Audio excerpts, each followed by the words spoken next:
today about Bob Murphy's new book, The Case for IBC. I don't know if you would really want to call it new. It's been out for a couple of years, but fabulous conversation about the simplicity of the infinite banking concept. So you see Bruce Wehner here with us in the show, my co-host, and then we have Dr. Robert Murphy with us today, actually as a second repeat guest.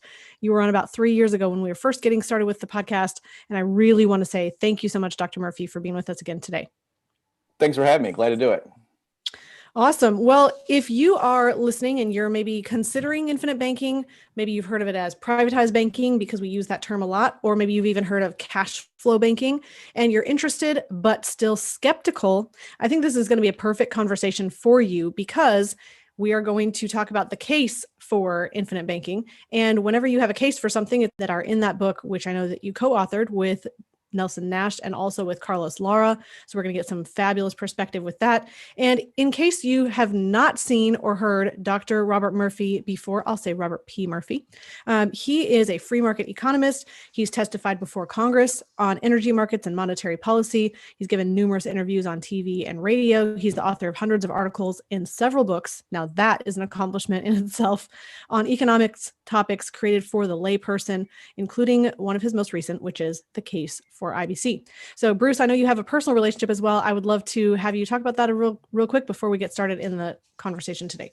Yeah, so good morning, everybody. Dr. Murphy and I have known each other for, it seems to go, it's over 10 years. And I first was exposed to him at a night of clarity in Nashville, where he and Carlos actually were opening up people's eyes of what really caused the crash, the economic crash in 2008.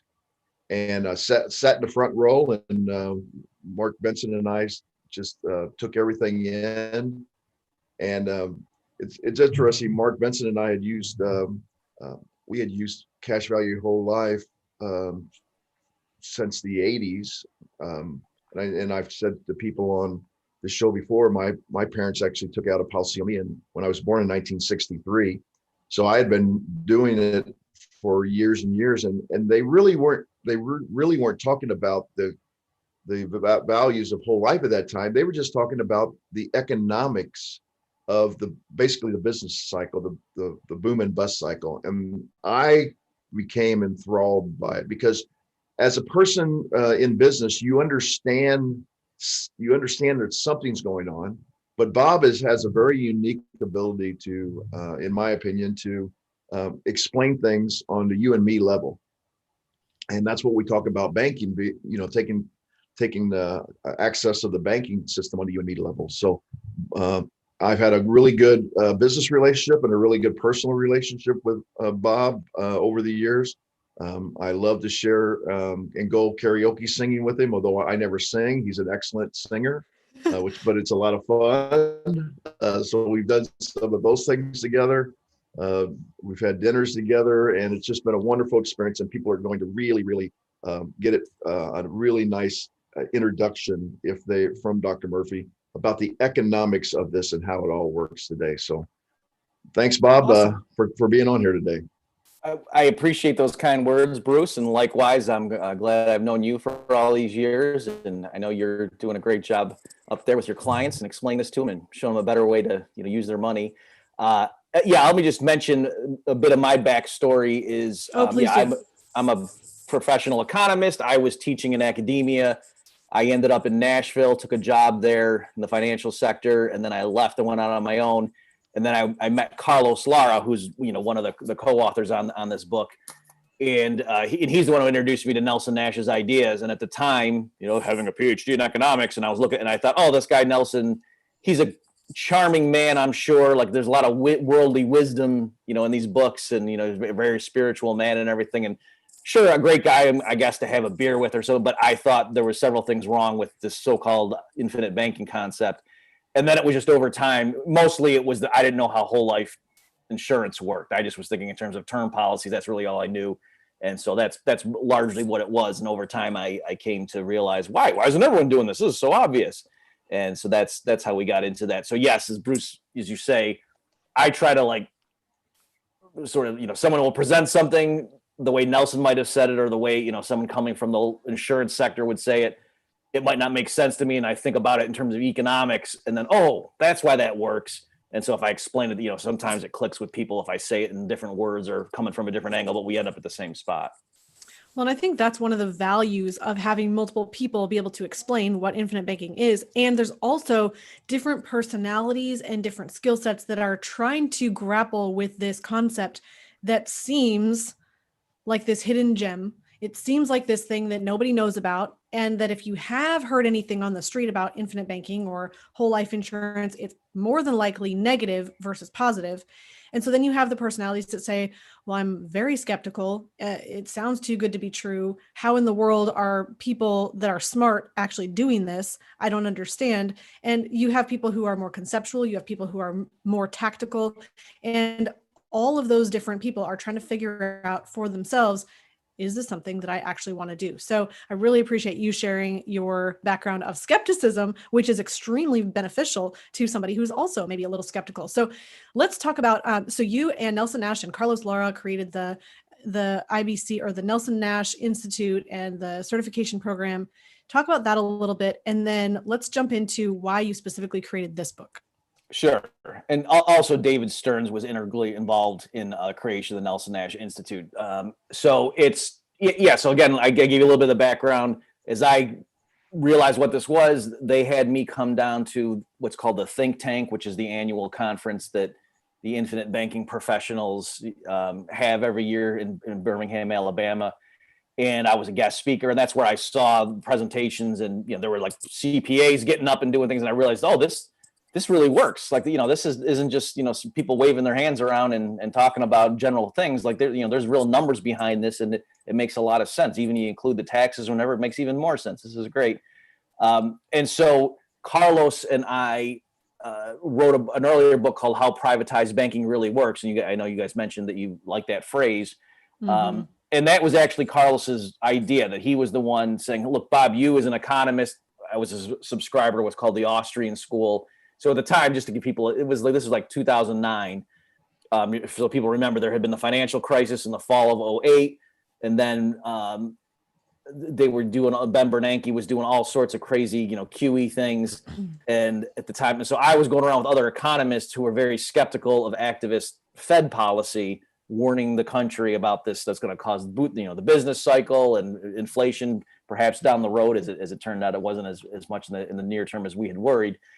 And Carlos was telling me, look, at you Austrian economists are trying to, get rid of the Fed. Ron Paul was campaigning on a slogan of end the Fed and so forth. But that, takes too long. People can't use that because you got to change public opinion. That's way down the road. With what Nelson Nash is doing, people can implement privatized banking, one household or business at a time, and sort of secede from the system. So you don't have to convince everybody, or even 51%, just one at a time. And the way the Austrians think the business cycle works, if you're doing IBC, you're not contributing to the problem, because in the Austrian view, it's commercial banking that expands and contracts the credit supply. So if you're getting, financing your purchases via life insurance policy loans, then you're not contributing to the boom bust cycle in the Austrian view. So it's not that the Austrian economists said that, they didn't know about whole life or talk about it, but Carlos was the one who put those two ideas together. And Nelson had always been a fan of the Austrian school, but Carlos was the one who realized, no, this is not just an affinity. Like, there's a deep connection here between these two different camps. So then Carlos and I were going around giving presentations to the public, and life insurance agents would hire us often to come do that, presumably knowing that they were going to be able to sell more if we came and talked to a crowd about, look at the big picture here. And then I was explaining why these policies made sense, and a lot of these standard criticisms didn't hold water. But ultimately, we were just going off of if like David Stearns or Nelson Nash knew these guys personally and said, yeah, they're good, go ahead, you can help them promote their business. But we didn't know. And so over time, we just realized this isn't going to work. We need a more formal way of both, training agents to make sure they know what Nelson's principles are and how to design these policies correctly, but also so we feel comfortable that if we're going to push the public into the hands of certain life insurance professionals, that they know how to give them a Nelson Nash policy. So that was the birth of the IBC practitioner program. of which Bruce is a graduate and so forth. And so that's kind of how we got more formally involved. And then, Nelson, Carlos, and I would go give public lectures. And that's what this book is. I realized after a few years of us touring and giving public lectures that we had developed a lot of new material that was just in our oral presentations or, on PowerPoints. And I realized there's no book that has this. If we get hit by a bus next week, we're going to have a lot of life insurance death benefit because we all had a lot of life, but we're not going to have, this new material. So that's what, we tried to codify and get it in this book. Some of that stuff that I realized, was not in print.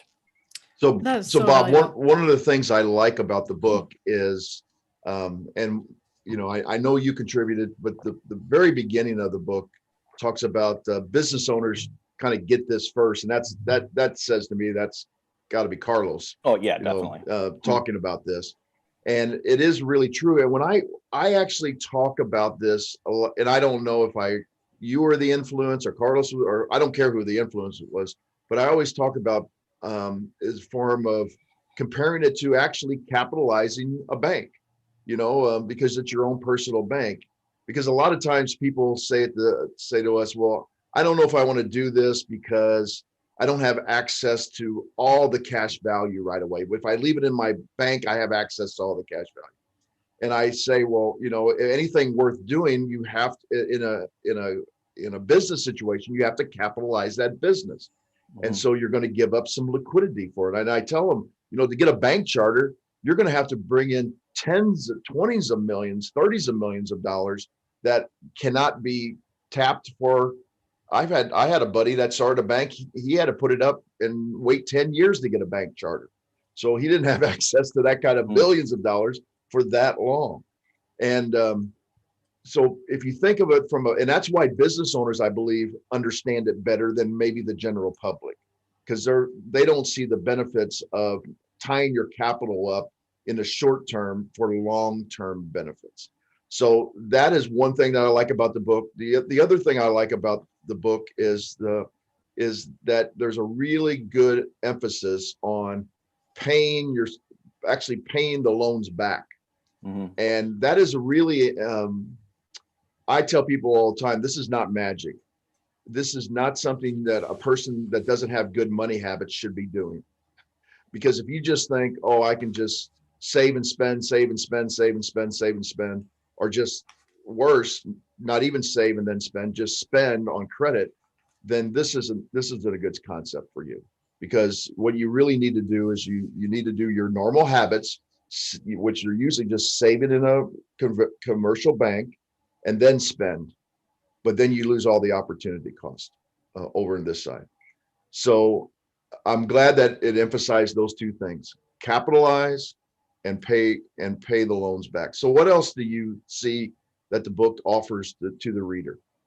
Well, sure, I appreciate that, and you're right. So the beginning is Carlos is coming from the portion of those public lectures that Carlos did, and then that chapter one where he does like the typical business owner.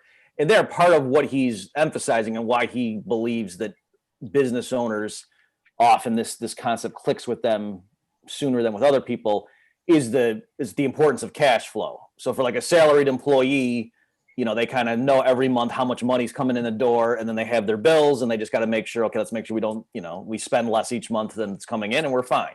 And then we have our long-term goals and so on forth, But with a business owner, particularly if it's a very seasonal business, you can't do it like that. Some businesses, they might not have much coming in, and then they do, like if they're retail, they might do most of their business in the last 3 months of the year, that sort of thing. And so Carlos was explaining, first to the live audiences, and then in the book when we codified it and put it in print, that typically what the businesses do is they'll have like a line of credit with a bank, a regular commercial bank, and he's explaining how that worked. But then showing, look at all the ways they get their hooks in you. And so if something goes wrong, then they've got, liens on all your property and they take everything. And so, your local banker goes from friendly to not so friendly once things turn. And so that's one of the ways that, he was showing business owners, if you could wean yourself off of the commercial bank by building up this, alternate bank, then, don't you see the benefits of doing that? And business owners would see that. Whereas, again, people who budget and just get a normal salary every month, I think that's pretty dependable. They might not see the advantages of that so much because they're not so dependent on like lines of credit from a commercial bank just to, get through rough parts of the year when their cash flow is low. So there was that element. So as far as what else is in this book, I like, there's a part where we go through common objections. And I think the way we handle some of those is not something you would see in other things. So for example, I came across a pretty sophisticated critique of IBC a while ago from another economist. And he said, this concept actually makes sense. All they're really doing here is using an asset as collateral to then borrow money from some other institution to finance their cash flow. And they happen to be using life insurance for it and using, the cash surrender value and a dividend paying whole life policy as the collateral and borrowing from the life company.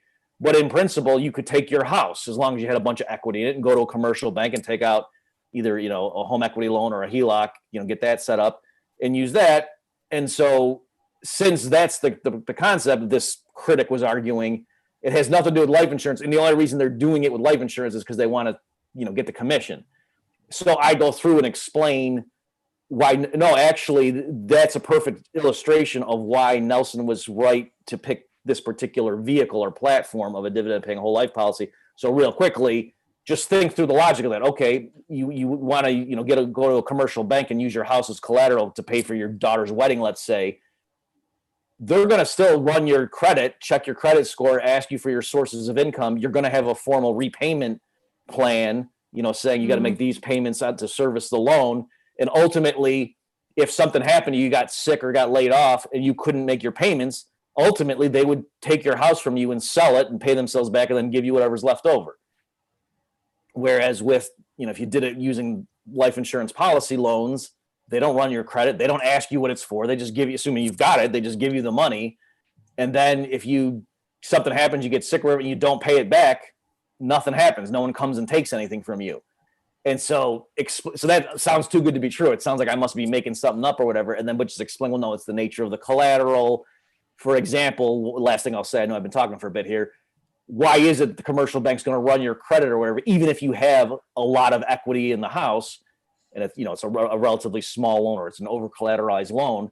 Because no matter what, the housing market could crash. Or if the bank's going to take your house, you might stop taking care of it. Or there's cases after the 2008 crisis of people like pouring cement in their toilets and stuff just to stick it to the bank that was evicting them. There's all so that sort of thing. The bank, no matter what, they don't want to be in a position of evicting you and then selling your house. Like they don't want to end up there. And so that's why on the front end they're more careful about who we're going to give loans to, even if the asset's very over collateralized. Whereas with the life insurance side, it's just a subtraction problem because they owe you the death benefit or the cash surrender value if you surrender the policy.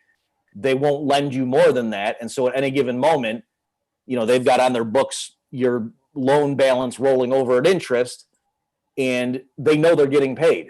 If you die, then the death benefit check, they just subtract what they're owed and send the balance to the beneficiaries. Or if you surrender it, whatever they owe you, they just first pay themselves back, pay off that loan. So it's a simple subtraction problem. There's no selling a house and evicting people. And so that's ultimately why on the front end, they don't care what your credit is because they know you're good for it because they're guaranteeing the collateral themselves. Whereas the commercial bank is not guaranteeing that your house is always going to be worth $200,000 going forward. They can't. Exactly. No, it was interesting that it's fine that you're talking at length about this because I was going to ask you, can you share some of the common objections that you hear? Because I'm pretty sure that they're going to be the same objections that we hear on a regular basis. And that is definitely a very adept argument that the person was making. And at the same time, all of the points that you're making are true. You don't have to, with a life insurance policy, have the requirement to qualify with the bank. You can pay back how you want and when you want. They're not going to foreclose. And you don't have the potential to lose value in that main asset. And so I think that's just very, very well said.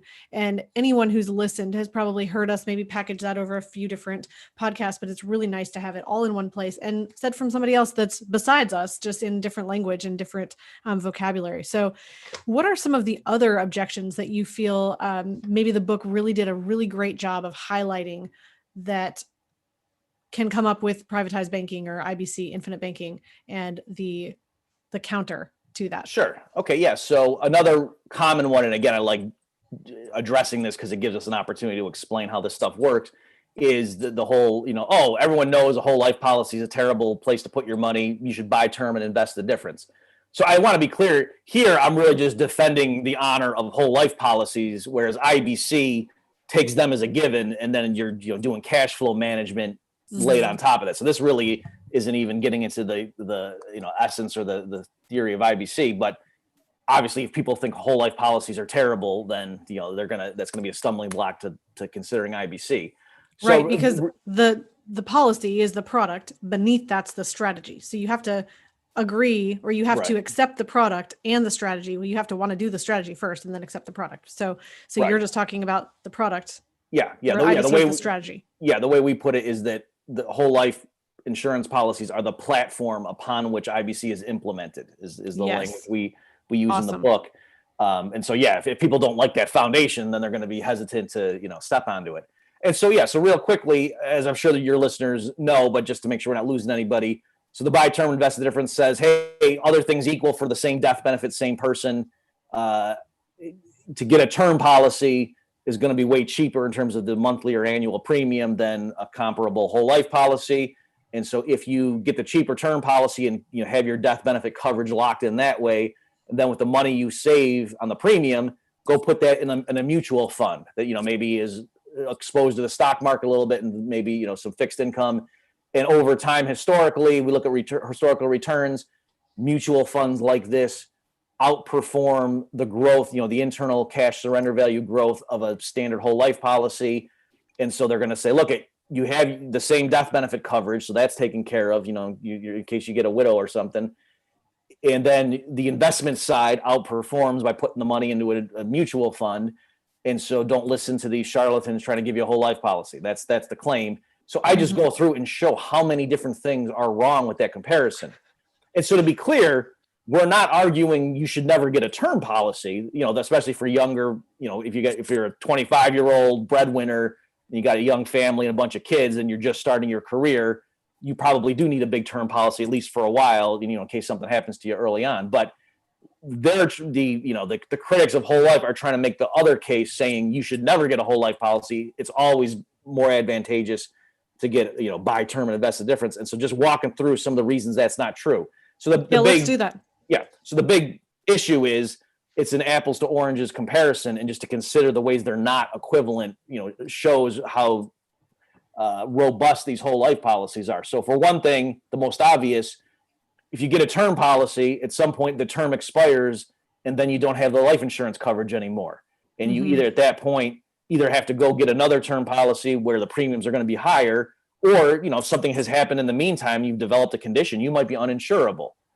And so when like a Dave Ramsey tries to go through, a glib, simple argument to apparently or allegedly demonstrate that buy term and invest the difference always outperforms, he kind of, I don't know what he says at the end. Like, let's say you're a 30-year-old and you get a 20-year term policy. Once you turn 50 and that term policy expires, Dave Ramsey says, at that point, you can self-insure because you've done my money market, or money makeover program, and you've got so much.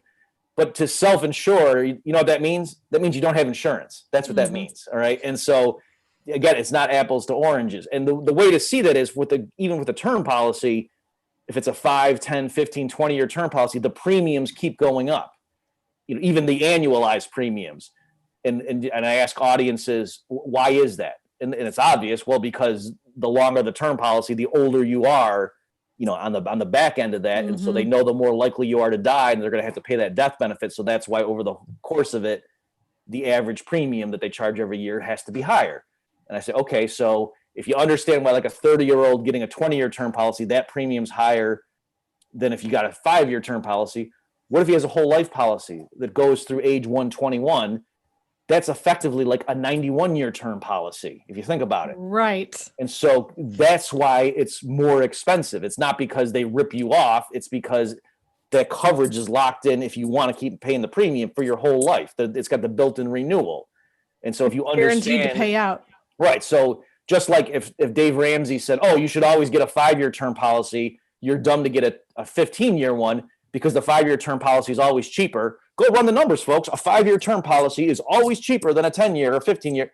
That would be the goofiest. You wouldn't trust him, going forward. You say he obviously, yeah, that's a true statement, but that's misleading. That's like saying 1 gallon of gas is less costly than 20 gallons of gas. Right. So whenever you fill up at the station, you should just put in 1 gallon only because it's much cheaper than filling your tank. Yes, right. Yeah, that's another good way to put it. So there's that element, and then another one I'll mention is, again, it's very misleading to look at the returns in like a mutual fund, especially one that's exposed to the stock market, and historically, that made 8% over this time frame, whereas life insurance. Permanent value, cash value, life insurance policies, the cash value only rose at such and such percent. So the main problem with that is the risk element. That yes, in the stock market bounces around, and so it's standard. That, again, to analogy, that would be like if Dave Ramsey said you should always buy equities, never buy fixed income, because historically equities tend to outperform.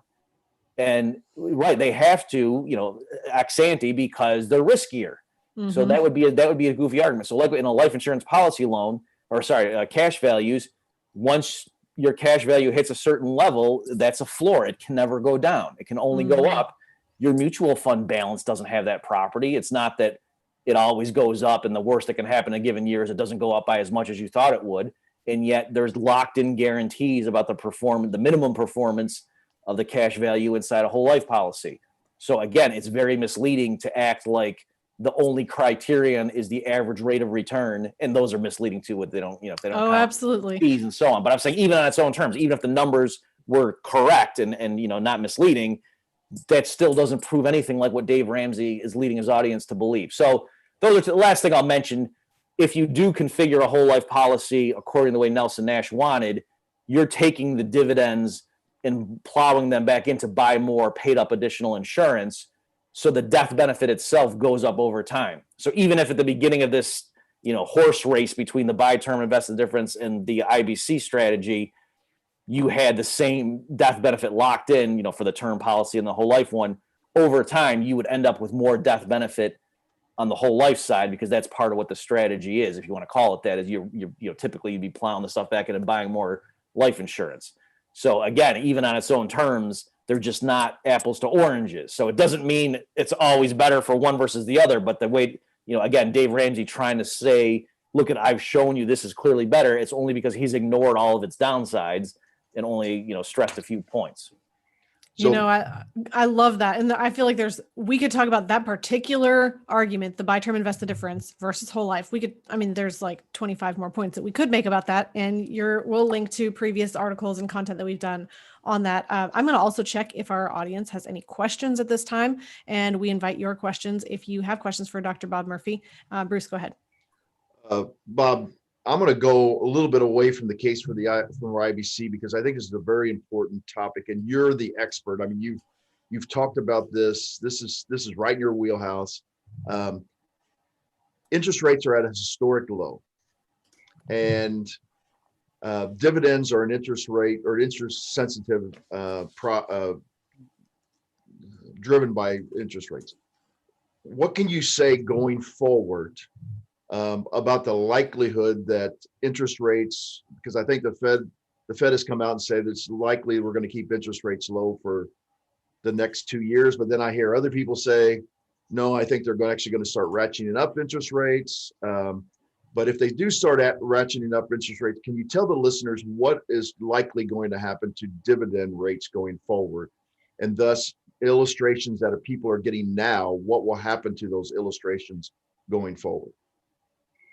Okay, yeah. So as far as, first of all, what do we think the Fed's going to do? So they're it's a weird situation where, they pushed interest rates to historic lows. In Europe and other, Japan and stuff, they're literally negative short-term interest rates, which a lot of economists said was impossible, earlier.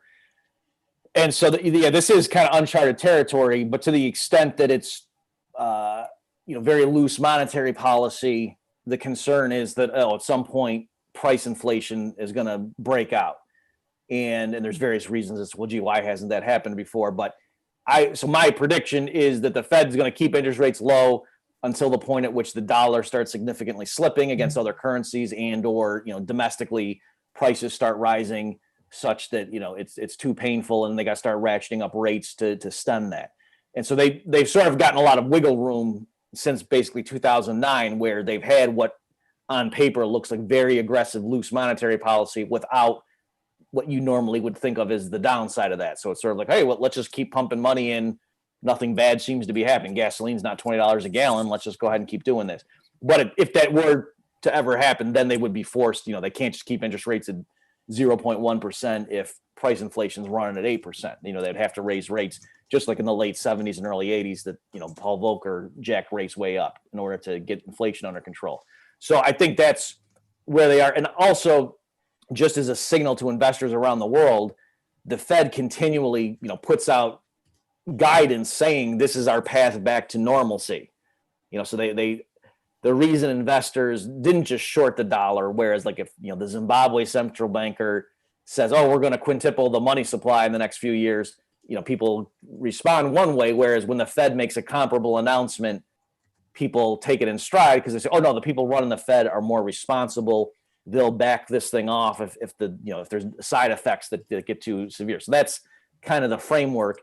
And so if they wanted to, and they did, the Fed was tightening a few years ago. And then because, the economy started sputtering, then they, flipped it. And then of course with the Corona crisis, all bets were off.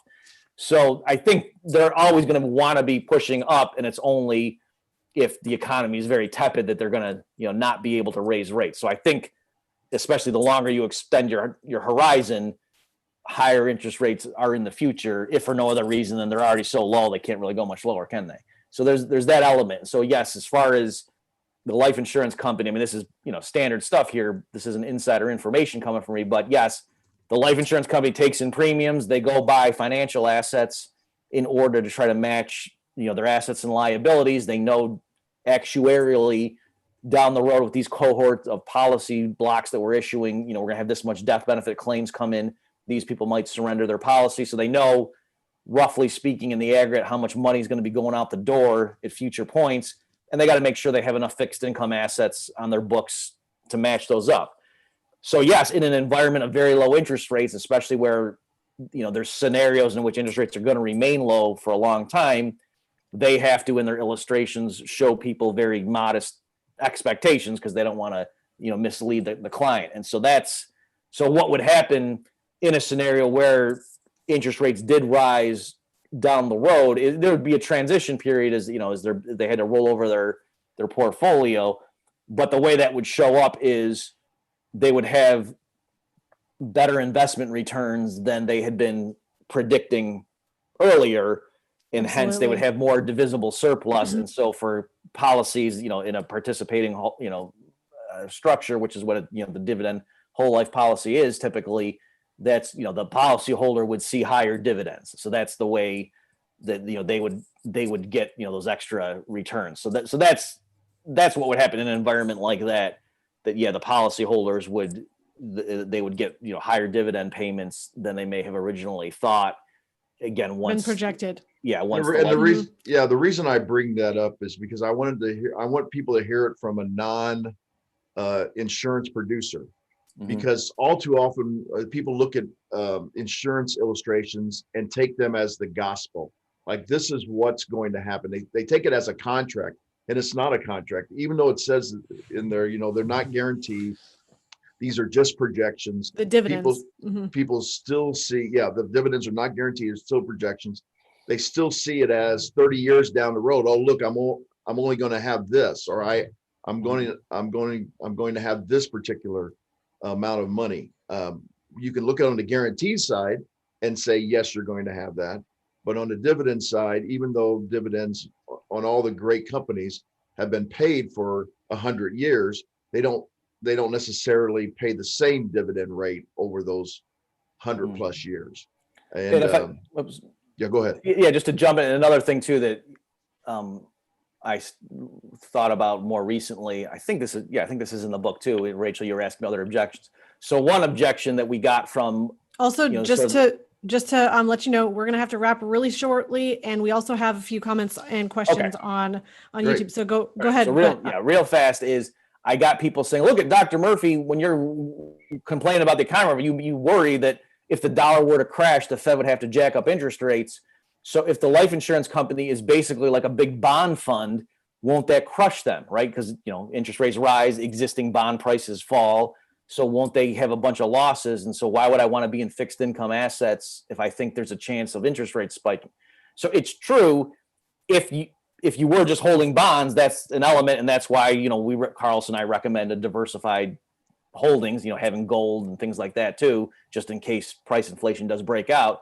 But as far as the life company goes, yes, their assets consist of a lot of fixed income, but so do their liabilities, right? That what they owe people in terms of the death benefit is denominated in dollars, saying, oh, if you were to die, we owe you $750,000. It's not that number varies with the markets. And so from an accounting standpoint on the life insurer's books, if interest rates move, their assets and liabilities tend to move in lockstep. And so that, if they perfectly matched assets and liabilities, they wouldn't care what interest rates did. That, if they had a capital loss on the value of their assets, likewise, their liabilities would go down by the same percentage. Right. And so I'm just mentioning it to people that don't think of the life insurance company as merely a big bond fund. They're a life insurance company, and that's important when you try to think through these things. Yeah, and another great. 10 seconds. What people don't realize is insurance companies have premiums coming in every month, so they can purchase the bonds at the new price. Right. They don't have to worry about redeeming the other bonds at a lower price to buy new bonds. This is what a typical person has to do, but the insurance company doesn't, because they're thinking 100 years from now, not within a person's lifetime. So that's another key point.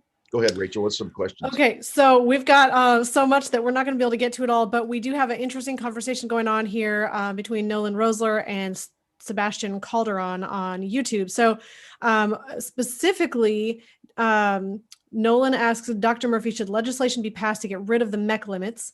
So there's that. Sebastian was asking, there's a book here. I've posted the link then for the case for IBC.com. We also want to find out from you where else they can get it.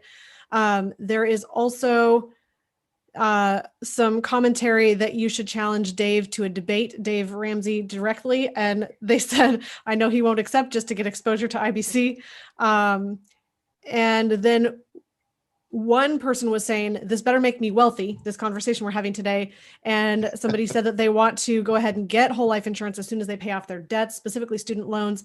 So again, and I've only read a small portion of the comments here. So what's really interesting about this whole concept is I would like for you to share, how does life insurance make you wealthy? Because it is a long-term wealth builder. It's a foundation for building wealth. And I think it's not the one flashy, quick return product you're going to get. It's not a sexy, it's not a flashy financial product, but it is a long-term wealth builder. Can you share what that means? Sure. So it's not a get rich quick scheme. It's a get rich slowly scheme, right? That it's, and it's amazing when you show these illustrations to people and just look and say, look, if you just, especially if it's a younger person, and even put in just not that much early on, but then later on, it's amazing how much the thing grows. And that's basically just the power of compound interest. So I would, and as far as the person saying how they have student loan debt, again, I'm not in production, so you talk to somebody like Bruce on this to go through it, but there are plenty of people who were up to their eyeballs in credit card or student loan to other types of debt, and they talk to somebody who knows how IBC works, and they show them, look, with the same cash flow, you can just rearrange what you're doing and dig out of this much more quickly, and then be on a better foundation. So I would just say, people, don't think this is something that only pertains to wealthy people. Absolutely. It's obviously the policies that are designed for you and calibrated to you are going to look different depending on the person's circumstances, but there are ways to do this with just about anybody. I'm trying to as far as the MEC stuff.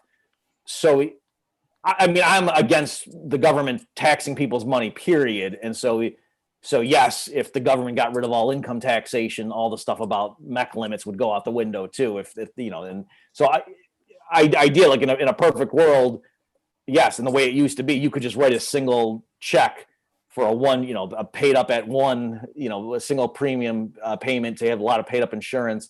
And there's ways in which, that was kind of the ideal in terms of the purity of the concept, to, have it all go in right at once. And then, as you mentioned, Congress changed the rules. And let me just mention on that, because it kind of pushes against the Dave Ramsey narrative. The reason Congress introduced what we now call the MEC rules was because after the 86 Tax Reform Act, too many rich people were dumping money into these types of, policies, these high cash value policies. And so Congress realized, whoa, we got to, limit this. And so say what you will, but when too many rich people are doing something because it's so advantageous in terms of the tax code and for other reasons, that's not a clearly dumb thing to do with your money, right? Like that, those two don't go together. And yet Dave Ramsey would have you believe. Last thing I'll mention is Ramsey recently had a thing on his show where he was by name, someone called in talking about IBC and Ramsey was saying how dumb it was. So I am going to provide a YouTube video response to that the Nelson Nash Institute YouTube channel will be up, in the near future. So I'm not going to debate him directly, but I will go through some of his points. Again, not to pick a fight, but just to, he's the one to pick the fight, but just to show like it's a good teaching teaching moment to show he made these claims. When you see why those are wrong, you understand how this stuff works better. Well, Bob, thanks for Absolutely. coming on today. I think maybe one of these times we ought to have Bob on and just do a whole question and answer on YouTube.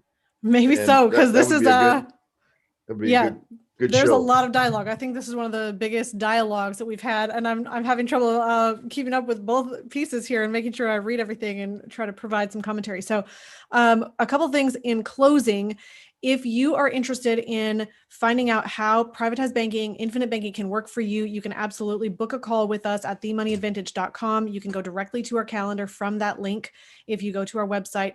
We also have articles and show notes for every single podcast episode that we've done. And there's several really valuable ones that give a lot of this foundation if you're willing to dig in, do the work, start understanding what life insurance and whole life can do for you. And again, we're specifically talking about high cash value, dividend paying, whole life insurance company with whole life insurance with a mutual company. And this is for the purpose of being able to use it for privatized banking. So Dr. Murphy, thank you so much for being with us today. How can our audience find your book specifically? I did post the link for, I'm having to go back a long ways. thecaseforibc.com. Is that the best way for them to get your book? I know it's available on Amazon, the Nelson Nash Institute as well. Where do you prefer people to go? Right. So yeah, the actual URL is thecaseforibc.com. We'll take you there. If you find it on Amazon, that's fine too. It's just sometimes if it's a obscure seller, we don't know if the person's gonna put a little note to you in the book or something. Right. So we can't control that. But yeah, so if you go to thecaseforibc.com, that's gonna come from David Stern's stockpile that he'll mail out to you. So that's what I would recommend. But if you get it anywhere, it's probably fine.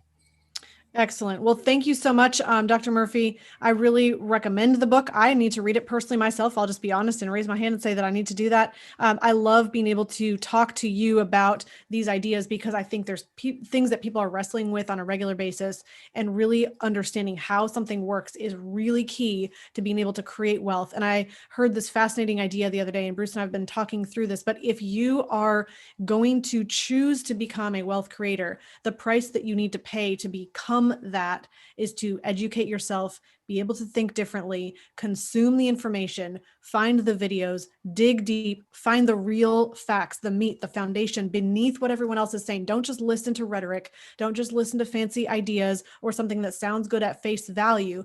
Look beneath that and find out what the wealthy are doing, because success follows clues. So model the successful few, not the crowd, and build a life and business you love. We'll see you next time.